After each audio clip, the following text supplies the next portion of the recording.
Nagiinuman sa kalye? Bawal. Lalaking walang damit pang itaas sa labas ng bahay? Bawal. Nagbi-videoke lagpas alas 10 ng gabi? Bawal. Paninigarilyo sa pampublikong lugar?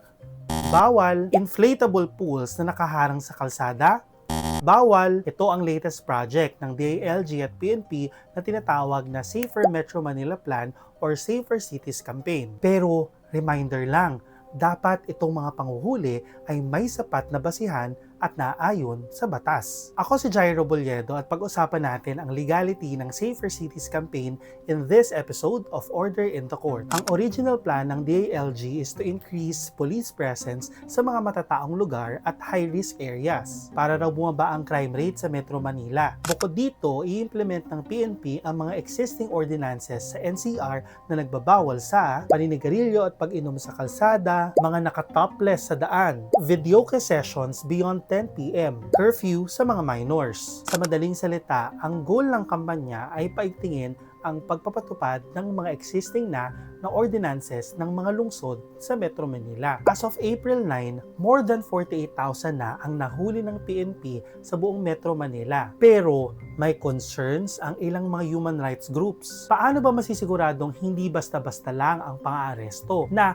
walang nalalabag sa karapatan ng mga nasisita o nadadampot? Ayon sa batas, pwede lang arestuhin ang isang tao kung may warrant of arrest na galing sa korte. Kung walang warrant, pwede ka pa rin arestuhin kung ang sitwasyon mo ay isa sa mga ito. In flagrante delicto or caught in the act ka, hot pursuit or kagagawa lang ng krimen, escapee or kung ikaw ay nasa kulungan na at tumakas lang. Pero pag violation ng ordinances, dapat tingnan muna kung ano ang penalty bago arestuhin, sabi ng National Union of People's Lawyers. Sa kaso ng Ridon versus People, sinabi ng Supreme Court na kung ang ordinance violation mo ay wala namang kulong, hindi ka pwedeng arestuhin. In other words, kung aarestuhin ka under this Safer Metro Manila Plan, i-check mo muna kung ano ang ordinance na na-violate mo. Kasi kung ang penalty ng ordinance ay multa lang, walang legal basis para arestuhin ka o ikulong. Hindi pwedeng pag-aaresto ka agad ang gagawin ng mga otoridad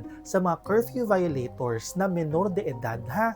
Under the Spark versus Quezon City case ng 2017, ipinaalala ng Supreme Court na hindi pwedeng magkaroon ng penalty ang minors for violating curfew. Kung nag-violate man sila ng curfew, hindi sila ikukulong, ha. Pauuwiin dapat sa bahay. Pwede ring dalhin sa barangay hall at dapat i-release sa mga magulang or guardian nila later on. Kahit nga ang mismong curfew ordinances ng mga local governments may limitasyon. Para malaman kung legal ba ang curfew, may 2-level test ang Supreme Court based sa Spark versus Quezon City. First level, necessary ba itong curfew on minors para sa interes ng publiko? By the looks of it, mukhang pasado naman ng Safer Metro Manila Plan. Ang second level ay kung least restrictive ba ang curfew. Sa Spark versus Quezon City, pumasa ang curfew ng QCLGU sa second level dahil sa haba ng exemptions nila sa curfew. Meaning, hindi sobrang restrictive. Ito ngayon ang kailangan linawin ng DILG.